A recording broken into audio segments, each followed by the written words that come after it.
और जिस दिन महाराज दशरथ ने श्री राम के राज्याभिषेक की घोषणा की, उस दिन सायंकाल वह एक जो भव्य, जिसे पहले भी हमने कहा था कि श्री राम का जो महल है वह बिल्कुल बहुत शुभ्र पवित्र सफेद रंग का है। जैसे उस दिन हमने थोड़ा सा हंसते हुए कहा भी था, जैसे व्हाइट हाउस हम कहते हैं, तो श्री राम का भी अपना एक व्हाइट हाउस था। और कुल प्रसाद जिसे कहते हैं, कुल जो सारे राज परिवार था संभवतः वह भी पूरा सफेद था, लेकिन श्री राम का भवन कुछ अधिक सफेद था। तो जिस दिन राज्याभिषेक की यह घोषणा होती है, उस दिन अचानक वो ऊपर खड़ी होती है, मंथरा ऊपर पहुंचती हैं शाम को, महल के ऊपर ही सिरे पर, जिसे महल बोला जाता है। महल शब्द बना है महान आलय से, जिस बड़े बड़े जहाँ भवन है। तो राज प्रसाद शब्द भी आता है कि जहाँ राजा का आवास होता है। और फिर सिक्त राजपथाम रम्याम प्रकीर्ण कुसुमोत्कराम अयोध्याम मंथरा तस्मात् प्रासादादन्ववैक्षत। और वहां खड़ी हुई वे सांझ को देखती हैं, क्योंकि ऊपरी सिरे पर हैं, वे देखती हैं कि अयोध्या की नगरों पर, अयोध्या नगर की सड़कों पर, गलियों में जगह जगह पानी का छिड़काव हो रहा है। और सजावट की जा ही रही थी। आपने जाना कि इस प्रकार नगरवासियों ने पूरे नगर को सजाया है। तो फूल मालाएं सजाई जा रही हैं, और यकायक यह निर्णय हुआ है, तो अभी सब तक घोषणा भी नहीं हुई कि क्यों ऐसा हो रहा है, पर इन्होंने वहां से उसे देखा। और फिर संप्रहृष्ट जनाकीर्णाम ब्रह्म घोषाभिनादिताम प्रहृष्टवर हस्त्यश्वाम संप्रणर्दित गोवृषाम। और उसने, पंथरा ने क्या देखा कि सभी जो लोग हैं नगरवासी, वे बड़े उत्साह में हैं, प्रसन्न हैं, और जैसे मंगल गान जैसे गाए जा रहे हैं। और मंगल गान का बड़ा हमारे यहाँ महत्व है। मंगल गान यदि गाना है तो वेद मंत्र की ऋचाएं गाई जाती हैं। सामवेद तो कहा ही गया कि बड़े जिस छंद में है उसे बड़े विधि विधान पूर्वक गाया जाता है। तो सभी लोग बहुत व्यस्त थे, मस्त हैं, प्रसन्न हैं, आह्लाद में झूम रहे हैं। वेद मंत्रों की ऋचाओं का ऊंचे स्वर में पाठ हो रहा है। और फिर महर्षि वाल्मीकि क्या लिखते हैं कि मनुष्य तो मनुष्य, पशु पक्षी भी ऐसा लग रहा था कि गाय घोड़ा बैल जो पशु पक्षी इत्यादि हैं, ये भी खुशी में रंभा रहे हैं, गा रहे हैं, रीझ रहे हैं, प्रसन्नता अपनी व्यक्त कर रहे हैं। और इस सारे जो स्वर जब सब तरफ से आ रहे थे, ऐसा प्रतीत हो रहा था कि जैसे खुशी के कुछ हर्ष ध्वनि शब्द आता है, कि खुशियों की, हर्ष के साथ जो ध्वनियाँ की जाती हैं, कोई उछल रहा है, कोई ताली बजा रहा है, कोई गा रहा है, कहीं संगीत हो रहा है, वेद मंत्र है ना। तो कुल मिलाकर एक ऐसा वातावरण निर्मित हुआ वहाँ पर कि उसे लगा कि सब तरफ से खुशियों की झंकार हो रही है। जी आचार्य जी। Last time we saw, last two occasions, that the message has been conveyed by the King Darshat to Sri Ram that tomorrow morning you will be crowned as the next king of Ayodhya. And he has approached his mother. There he finds the second queen, Sumitra, and her son Lakshman. And then they have a short meeting, and when Sita has also been invited, and then he informs them that that's what King Dashrath has told me, that from tomorrow onwards I have to take the responsibility. And now we are seeing that the third queen, the youngest Kaikeyi, is probably not yet aware of this development, and she has a maid servant that she came from. She has that has been with her since early times. So she came from her father's home. Her name is Manthara, and now the description that is coming from Valmiki is Manthara is approaching the palace to to be in attendance with the Queen Kaikeyi, and she is watching.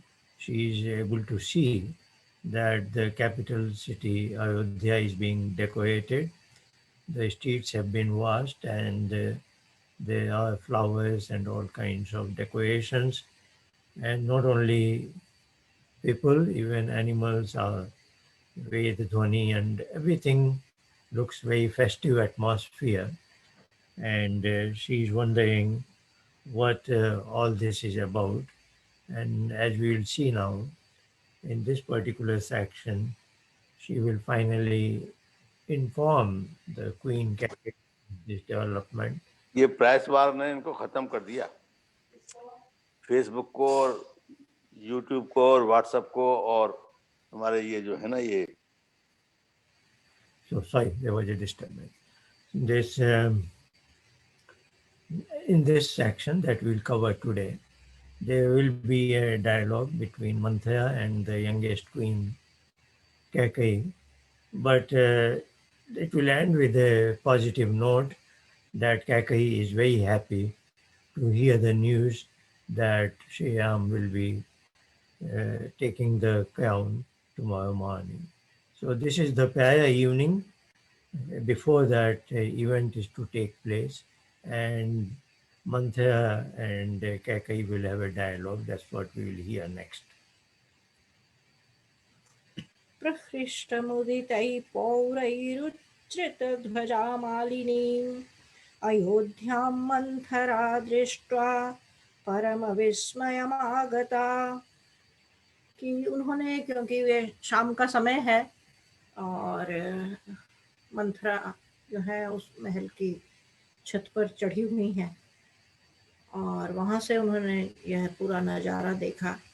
नगर इस तरह से झूम रहा है, उत्साहित है, तैयारियां हो रही हैं, मंगल गान गाए जा रहे हैं। तो उन्होंने बड़ा मन में मंथरा के बहुत आश्चर्य हुआ कि यह यकायक यह क्या हो रहा है, कुछ जैसे बड़ा आयोजन होने वाला है। तो फिर उसने प्रहर्षोत्फुल्ल नयनां पाण्डुरक्षोमवासिनीं अविदूरे स्थितां दृष्ट्वा धात्रीं प्रपच्छ मंथरा। मंथरा ने जो अपने पास खड़ी हुई जो राम की धात्री थी, है ना, तो यानी ये दो महिलाएं हैं ऊपर छत पर। अब इस श्लोक से पता चलता है, एक तो राम की धात्री है जो राम का पालन पोषण, जिन्होंने बचपन में संभालने में सहायता की, माता की, हाँ जी, जो राम की माता की जो सहायिका थी। और इधर यह मंथरा जो कैकेयी की व्यक्तिगत दासी हैं। तो अर्थात दोनों, उधर कौशल्या, माता कौशल्या की दासी हैं और इधर हमारी कैकेयी की दासी हैं। तो वे दोनों ऊपर हैं छत पर। अब मंथरा ने जब ऊपर चढ़ी और देखा तो मंथरा ने उससे पूछा, जैसे दो महिलाएं बात करती हैं, कि जो श्री राम की जो धात्री थी, जो कौशल्या की दासी, वह रेशमी साड़ी पहने हुए थी, सफेद, उसने साड़ी भी सफेद पहनी हुई है, यह भी वर्णन आता है। क्या उन्होंने पूछा, उत्तमेनाभिसंयुक्ता हर्षेणार्थपरा सती राम माता धनं किं नो जनेभ्यः संप्रयच्छति। कहती हैं कि ये जो राजमाता है, तुम्हारी जो मालकिन है, हमारी बड़ी रानी कौशल्या, आज क्या हुआ है, वे धन बांट रही हैं लोगों को। और जैसे होता है कि खुशी में आकर दान दक्षिणा दी जाती है, और तो उन्हें उसे वह भी कुछ आभास होता है ऊपर से। तो वे कहती हैं कि कौशल्या बहुत खुश प्रतीत होती हैं क्या बात है, वे ऐसा कर रही हैं? कोई खास प्रयोजन है क्या? कोई खास कारण है क्या? कोई घटना घटी है क्या?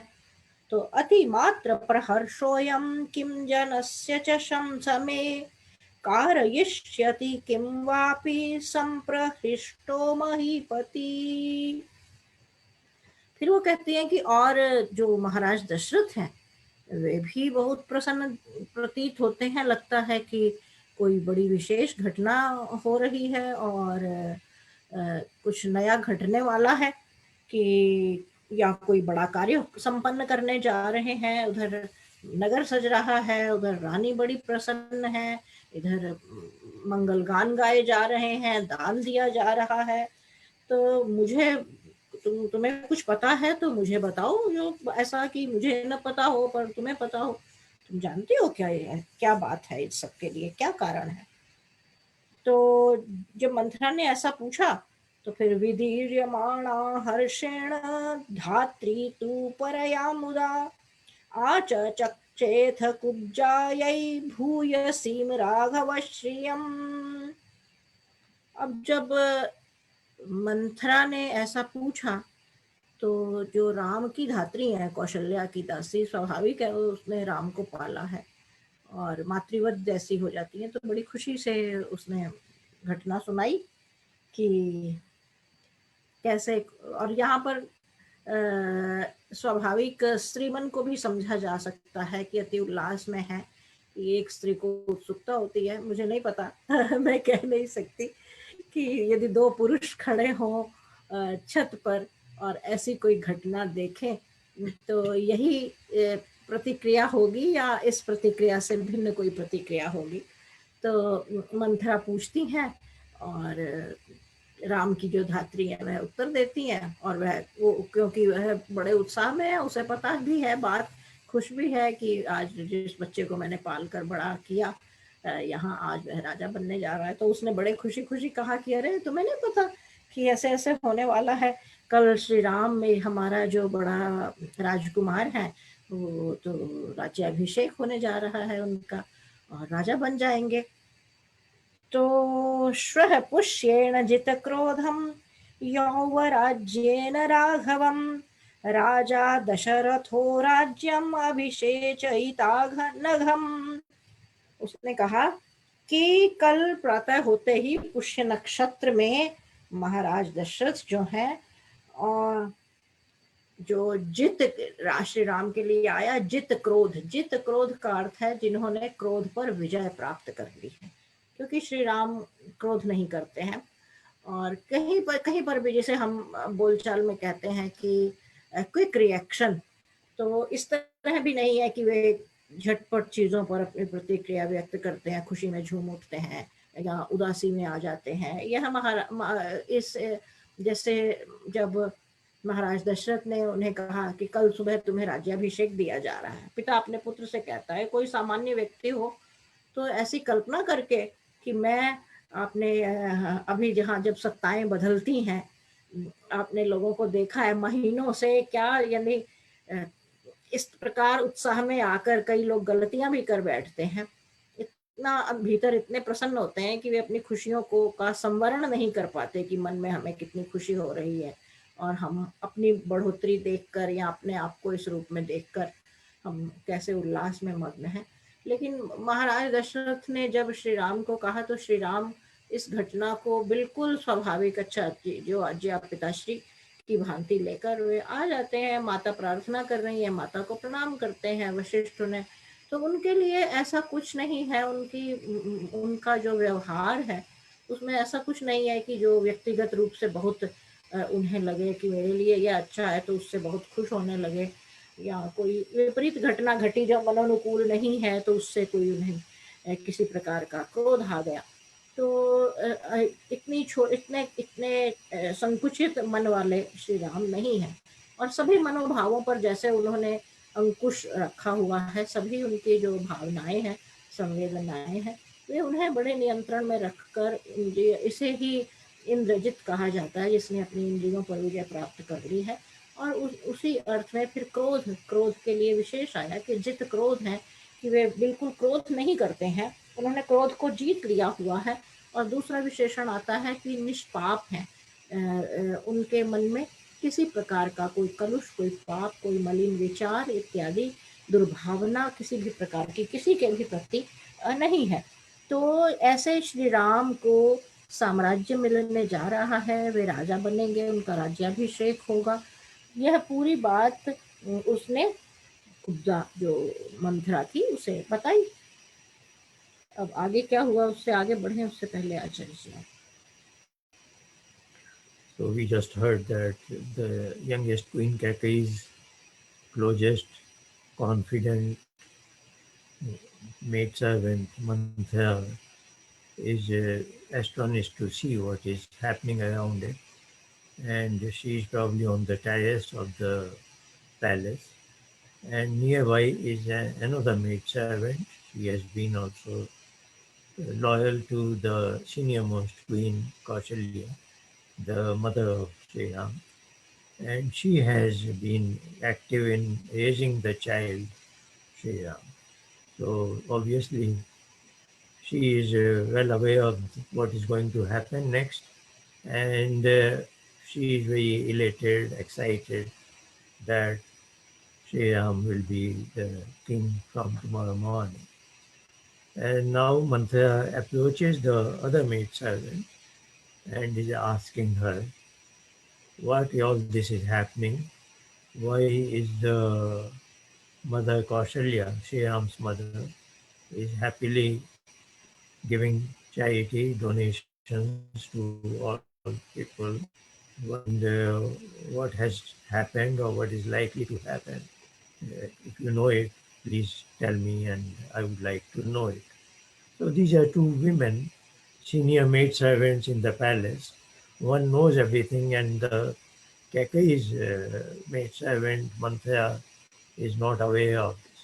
Of course, this is going back to what we have been noticing, that Kausalya and Sumitra, these two queens, were in that conference a few hours ago, but Kaikeyi was not there. And the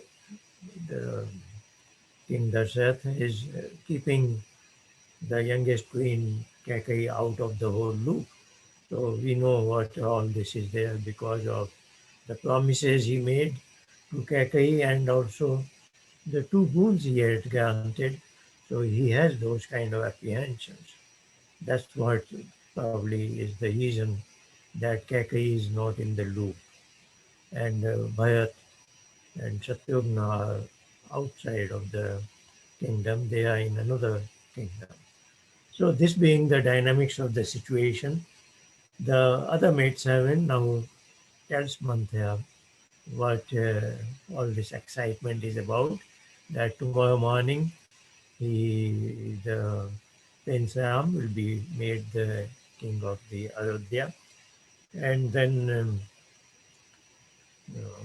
Valmiki, the author of this Ramayana, he is using an adjective for Sri Ram as Jit Krodha. Jit Krodha. So that is, we will see next that that is the whole story of Ram in Ramayana, that Sri Ram always maintains a balance of his mind, whatever be the external events or information. So that is the beauty of this character.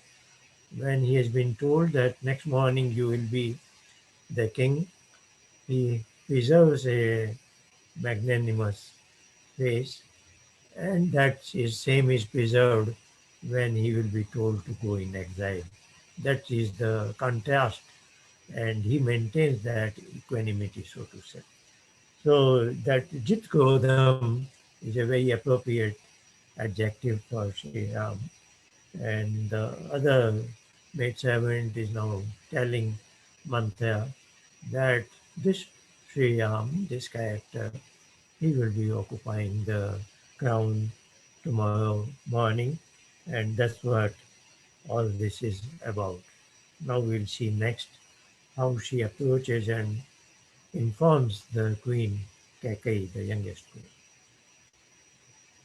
धात्र्यास्तु वचनं श्रुत्वा कुब्जा क्षिप्रमर्षिता कैलास शिखरात् आकारात् प्रसादात् अवरोहत।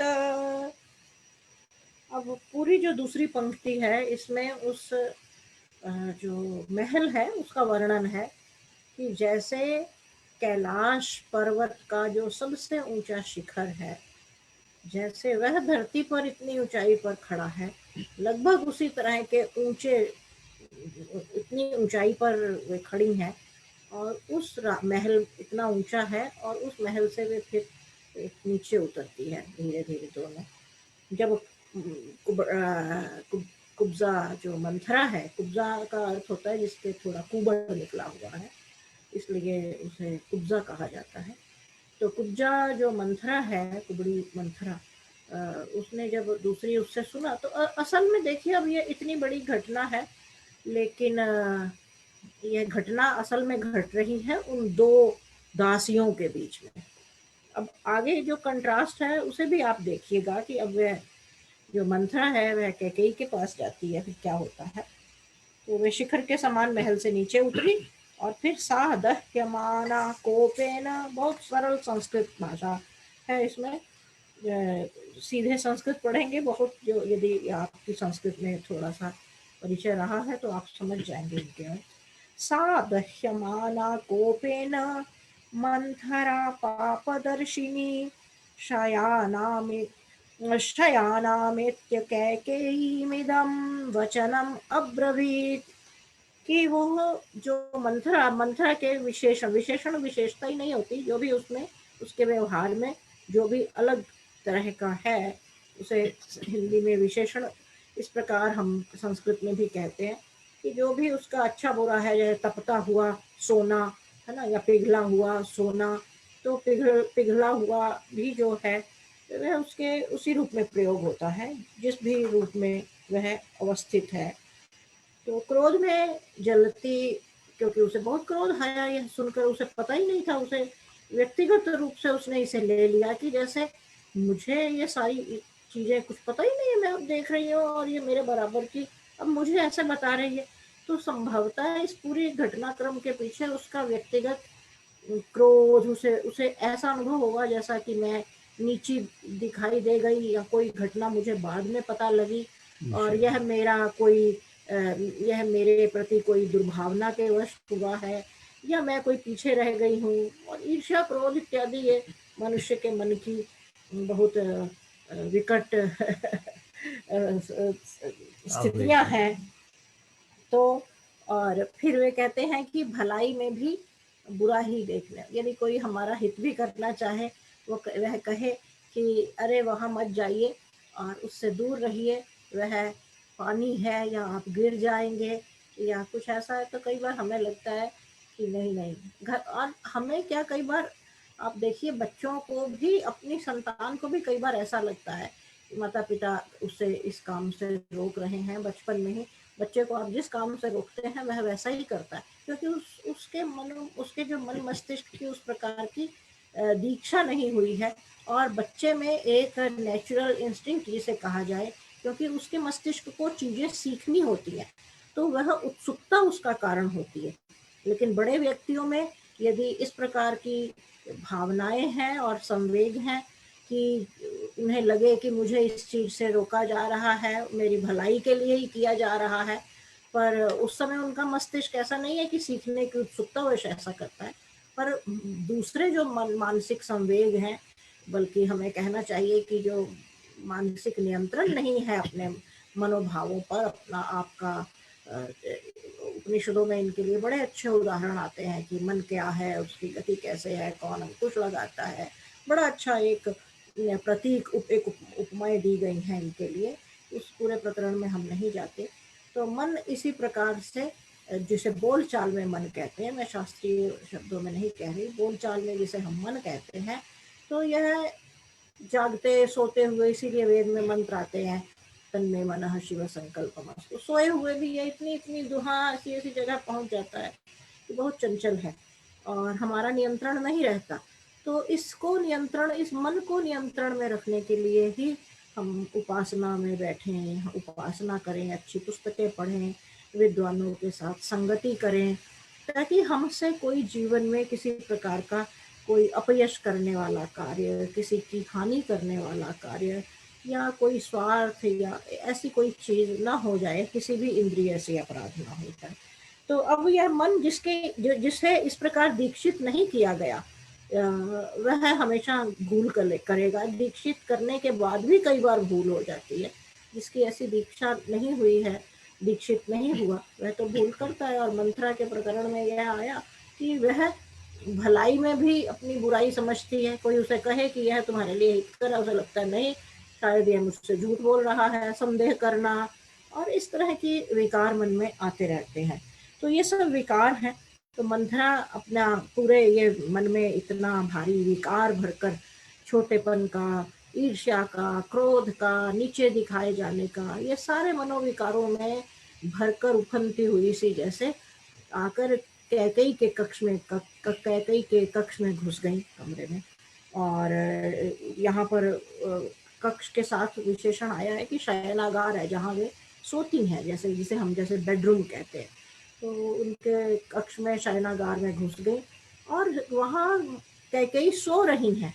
हमने जो देखा कि कैकई उन दोनों माताओं के साथ नहीं थी वहाँ, ये जो पिछले खंड में जो आया था।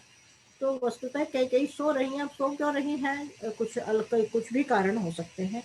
तो उसने मंथरा ने जाकर सोती हुई कैकई को जगा दिया और क्या कहा, गुस्से में भरी हुई थी मंथरा, और उसने कहा उत्तिष्ठ। देखिए उसके शब्द देखिए कितने कठोर और कितने कड़वे और कितने चुभने वाले हैं। क्या कहा, उत्तिष्ठ मूढ़े किम शेषे भयं त्वाम अभिवर्तते उपलुतमघौघेन किमात्मानं न बुध्यसे। कहती है मूर्खा, मूढ़मती, जैसे बेवकूफ जिसे हम कहते हैं। यानी आप सोचिए मंथरा को कितने अधिकार प्राप्त हैं कि वह महारानी को मूर्ख और मूढ़ कह रही है।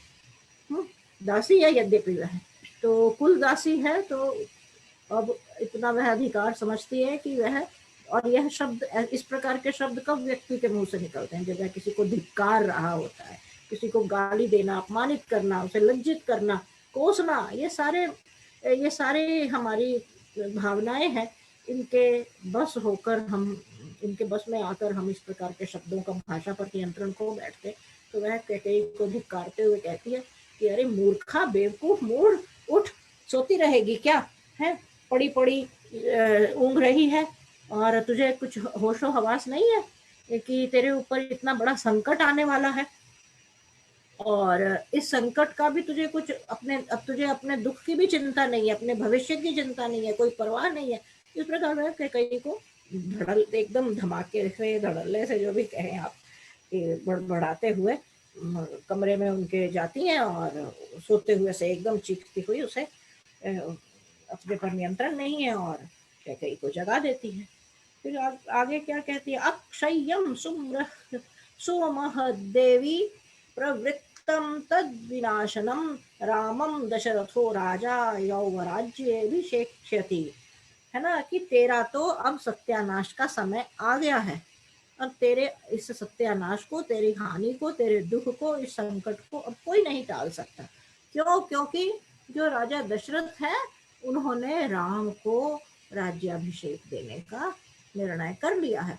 अच्छा, इसका एक बड़ा कारण यह हो सकता है कि मंथरा को पता ही नहीं है कि जो दो राज्यों ने, यानी अयोध्या ने और जो राम के जो मामा है कैकेयी राज, है ना, कैकेयी राज कैकेयी के पिता को कहा जाता है, लेकिन उनके पुत्र, क्योंकि वे राजा हो गए हैं तो वे भी कैकेयी उनके राज्य का नाम है। तो कैकेयी राज जो है, भरत के जो मामा है, उनके बीच में और महाराज दशरथ के बीच में जो एक प्रकार की अंडरस्टैंडिंग हुई है कि क्योंकि उनके भी संतान नहीं है, कि भरत वहाँ के राजा बनेंगे और श्री राम अयोध्या के राजा बनेंगे। मंथरा को ये सब राजसी बातें हैं और कोई जरूरी नहीं है कि घर के नौकर चाकरों को और इस तरह सबको पता हो।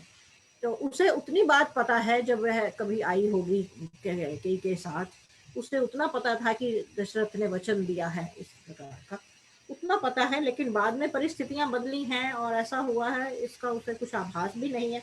और हो सकता है आभास हो भी, लेकिन कई लोगों को आग लगाने में बहुत मजा आता है, उनके जीवन का उद्देश्य ही यही है कि दूसरों को कैसे दुख पहुंचे, उनकी बिगाड़ो, वे उसी में अपनी उपलब्धि समझते हैं कि उन्होंने ऐसा तहस नहस कर दिया, वे समझते हैं यह हमारी शक्ति है, वे इसे अपनी शक्ति समझते हैं, दूसरों को धिक्कारना, बिगाड़ना, दुख पहुंचाना, वे समझते हैं कि ऐसा हम हमारे नियंत्रण में है, हम कुछ भी कर सकते हैं दूसरों का जीवन।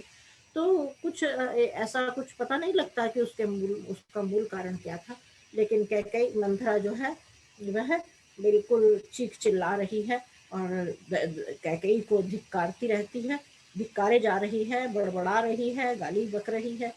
और फिर उपवाह्य स दुष्टात्मा भरतम तव बंधुषु काल्ये स्थापयिता रामम राज्ये निहत कंटके। अब देखिए बहुत भद्दे शब्दों का आगे प्रयोग करती है। वह एक जो महाराज दशरथ का अभी तक जितना हमने पढ़ा, देखिए हम कितना अगस्त से हम चले आ रहे हैं और इतनी कथा आगे बढ़ चुकी है।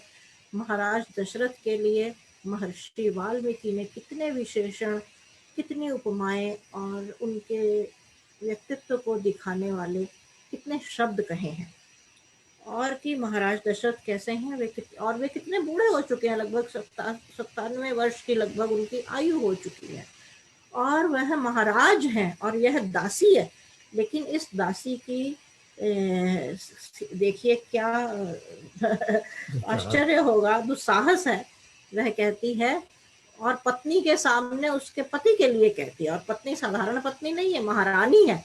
महारानी को महाराज के विरोध में कहती है कि वह दुष्टात्मा दशरथ, दशरथ के लिए दुष्टात्मा शब्द का प्रयोग करती है कि वह दुष्टात्मा दशरथ ने तो तेरे बेटे भरत को मामा के घर पहले ही भेज दिया, वह बड़ा चालबाज है, और कल अब उसने ये सारी ऐसे चाल करके निष्कंटक कर लिया कि कोई बीच में उसका विरोध ना करे, और कल अब वह राम को राजा बनाने जा रहा है। आगे फिर पढ़ेंगे, आचार्य जी की व्याख्या करें पहले। Yeah, the Kekkei's maid-servant Manthara has learned from the other one, and now the description is she walks down of the palace, which is quite high because Maharishi Valmiki is describing it as Kailash Shikhar, as if one is coming downhill of a huge mountain. So she is walking down to inform the queen Kekkei, and her mental state has been described. Sadayamana Kopen. She is filled up with anger to the fullest, and her nature is described as Papdarshini, as if one who finds negativity in even positive events, etc. And she is approaching the bedroom of the youngest queen Kekkei, where she is, the queen is asleep. Probably it's an afternoon nap, probably, and that might have been a reason why the conference was limited only to the two queens, Kausalya and Sumitra. Probably because Kekkei is asleep. So it might be her afternoon nap. And now she wakes her up, and this is unexpected. She addresses the maidservant, Manthara, is addressing the youngest queen Kekkei as mood means, oh my own, as if you are you lack intelligence, but this is not an appropriate way to address. And she's saying, why are you asleep? And you should wake up and see what is going to happen to you. A crisis kind of a thing is about to come. So these are the words. She wakes her up, and now she says that uh, this is the time is approaching that you will have uh, you will see your own demise, your end, because tomorrow morning the king Dasharatha is going to make Sri Ram as the king. And next couplet is slightly unusual in the sense she is using an adjective Dushtatma for the king Dasharatha. Very unusual because Maharishi Valmiki has always described Dasharatha in a very positive manner. So this shows that Manthara's personality is very different kind, not appropriate for Ayodhya and the palace. That must have been the case, but she has been the kind of close advisor, informal advisor, as a maidservant to Kekai.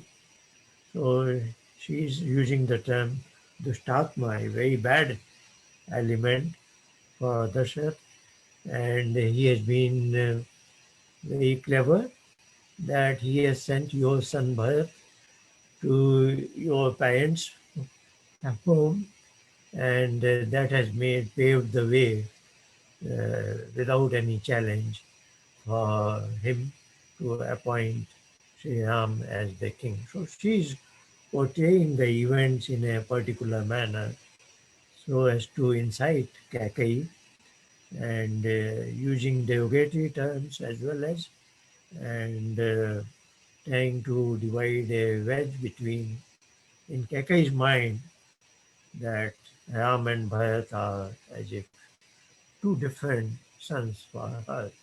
Up till now, probably the tradition was for all the three queens, all the four sons were alike, and that's what we'll see next. But Mantha is trying to put certain kind of seeds in Kakai's mind, and we'll see next how Kakai responds to it. मन्थरायावचः श्रुत्वा शयनात् सा शुभानना उत्तस्थौ हर्षसम्पूर्णा चंद्रलेखेव शारदी।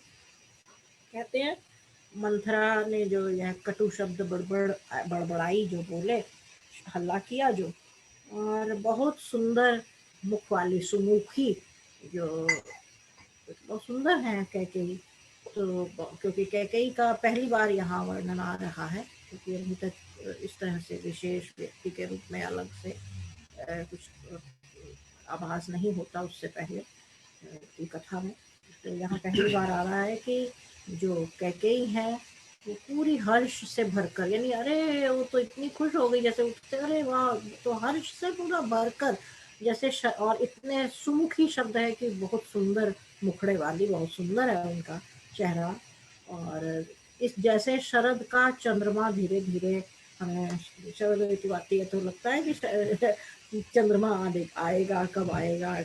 तो वो शरदकालीन चंद्रमा के समान धीरे धीरे अपने बिस्तर से उठती हैं और बड़ी ही प्रसन्नता में, उल्लास में भरकर वो प्रसन्न उठती है। कहती अरे वाह, यह तो तुमने बहुत अच्छी वो उठती हैं, अभी अभी उन्होंने कुछ कहा नहीं है, तो वह बड़े उत्साह और प्रसन्नता से खिलखिलाते हुए उठी।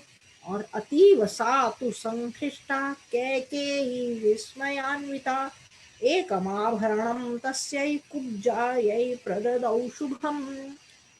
और उठते ही वह इतने उल्लास में आ गई कि श्री राम के जो संवाद था सुनकर कि श्री राम को राज्याभिषेक होगा, वह बहुत ही अधिक खुश हो गई और अपना एक गहना उतारा और मंथरा को दे दिया, है ना। आश्चर्य में भरी हुई थी, प्रसन्नता में भरी हुई है, और कहा कि मैंने तो इतना हर्ष, मुझे तो तुमने आज इस समाचार से मुझे दिया कि यह ले, तुझे तो इस अच्छी खबर, तूने बहुत बढ़िया समाचार मुझे सुनाया और यह इस समाचार के बदले मैं तुझे यह उपहार देती हूँ। तो इतना अच्छा, और कोई बहुत ही बहुमूल्य आभूषण था, ऐसे साधारण आभूषण नहीं, कोई बहुत बहुमूल्य आभूषण उन्होंने मंथरा के हाथ पर रख दिया।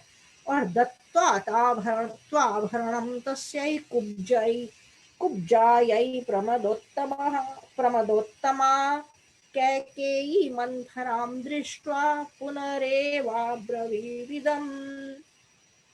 अब कैकेयी के लिए महर्षि वाल्मीकि का विशेषण आता है नारी श्रेष्ठ। ना देखिए, हमने पहले भी कहा है, वाल्मीकि ऋषि हैं, और ऋषि और फिर रचनाकार जब किसी शब्द को लिखते हैं या कोई भी कुछ भी कहते हैं या बोलते हैं, क्योंकि ऋषि मेधा है, और ऋषि मेधा का एक से आया हुआ एक एक वचन, एक एक भंगिमा, एक एक विचार, एक एक शब्द बहुत महत्वपूर्ण होता है।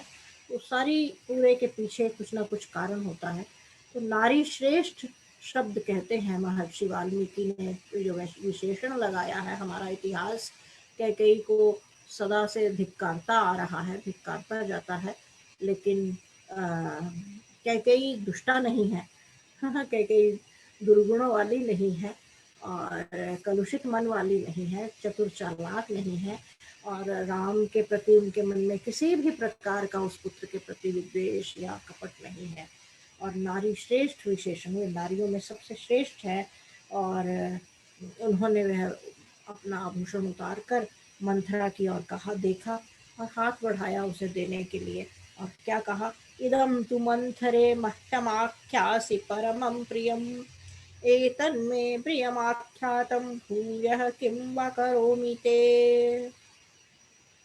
कहती है कि मंथरा, तुमने तो आज मुझे बहुत ही प्यारी लगने वाली, मुझे मन को बहुत अच्छी लगने वाली, मुझे सुख और संतोष जैसे एक उपलब्धि किसी मैंने पाली हो, एक इस प्रकार की घटना, ऐसा संवाद, ऐसी सूचना तूने मुझे दी है। बता मैं तेरे लिए और क्या करूं, तो मुझे समझ में नहीं आ रहा कि तुमने यह जो समाचार दिया है, इस समाचार के बदले मैं इतना बड़ा क्या करूं कि मेरी खुशी, और मुझे कुछ भी ऐसा और तुल्य, इसके समतुल्य, इस खुशी के बराबर कोई चीज समझ में नहीं आ रही है जो मैं तुझे दूं और अपनी खुशी को व्यक्त कर सकूं, है ना। क्या क्या उपहार मैं तुझे और दूं, वो कहती हैं, रामे वा भरते वा हम विशेषम नोपलक्षये, तस्मात् तुष्टास्मि यद्राजा रामं राज्येभिषेक्ष्यति।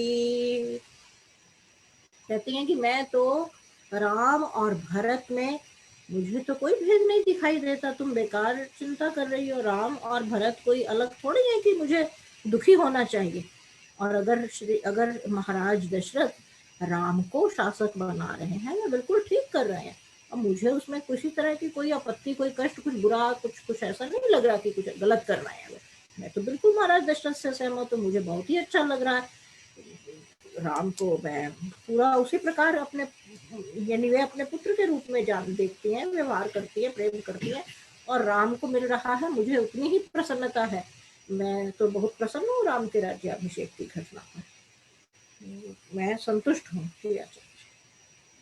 Now we are seeing that the youngest queen Kaikeyi is responding to Manthara, and this is probably the first time that Maharishi Valmiki is describing Kaikeyi and her personality.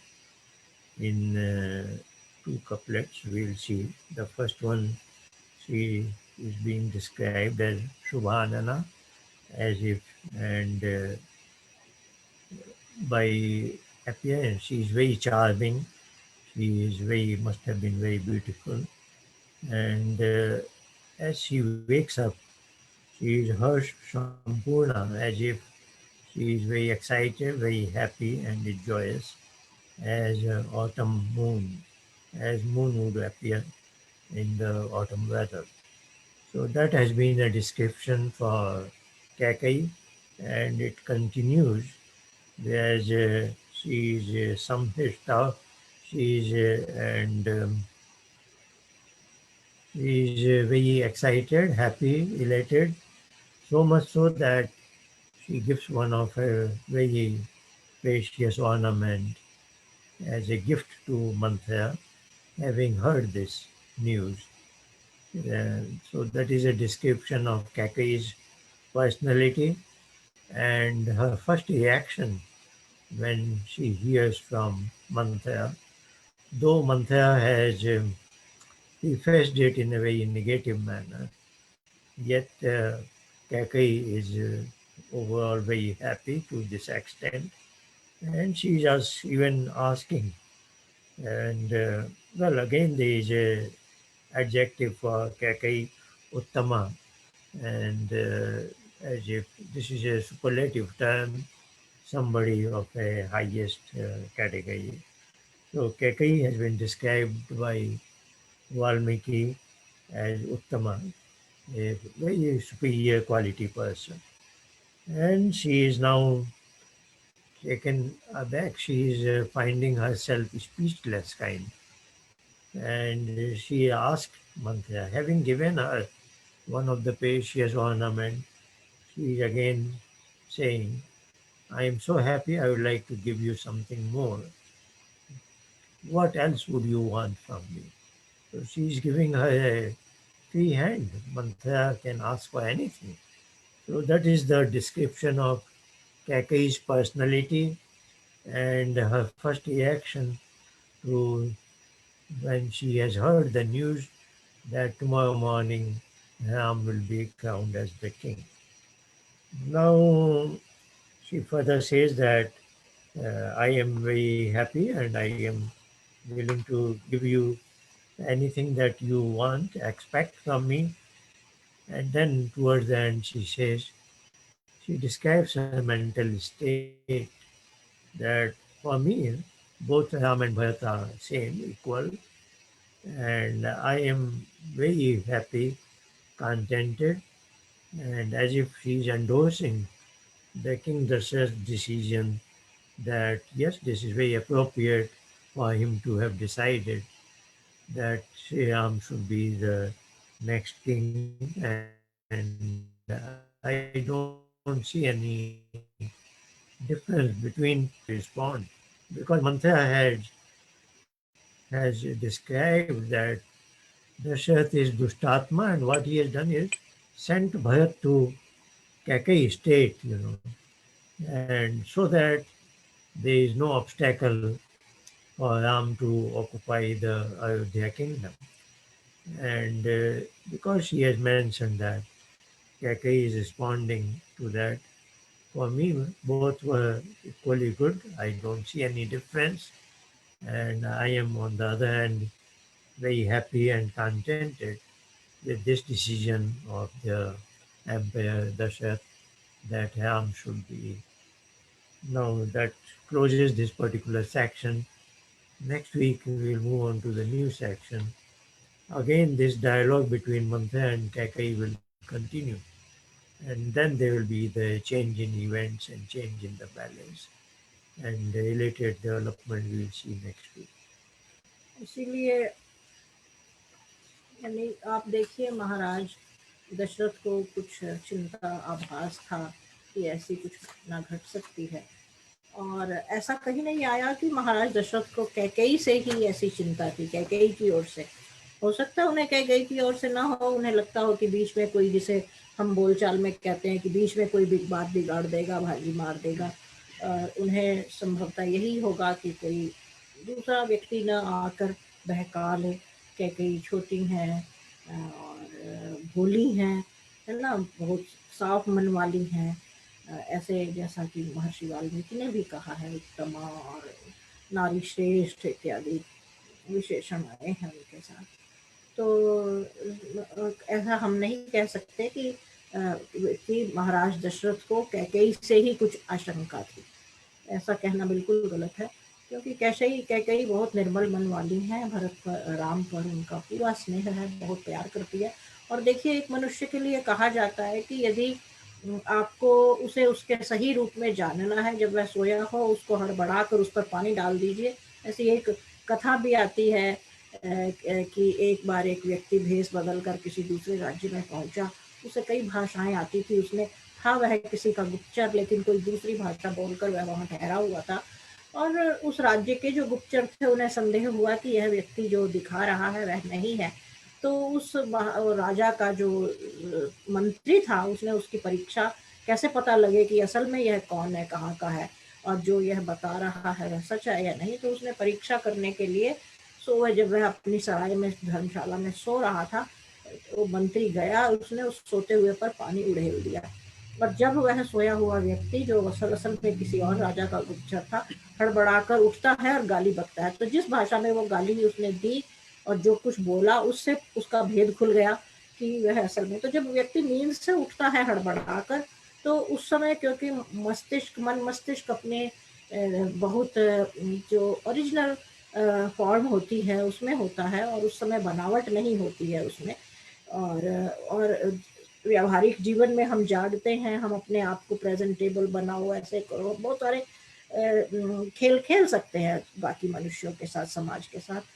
लेकिन उस समय जब वह उठता है और रूप लेता, तो कैकेयी को देखिए, मंथरा एकदम ऐसे उठाती है, और कैकेयी उठती है बड़ी प्रसन्नता है। तो यानी सहज उनके भीतर ही राम के प्रति एक ऐसा स्नेह है और प्रेम है, उदार है, श्रेष्ठ हैं गुणों में, और प्रसन्न है वह इस बात से, उन्हें किसी तरह का कुछ कष्ट नहीं हुआ राम के राज्याभिषेक के।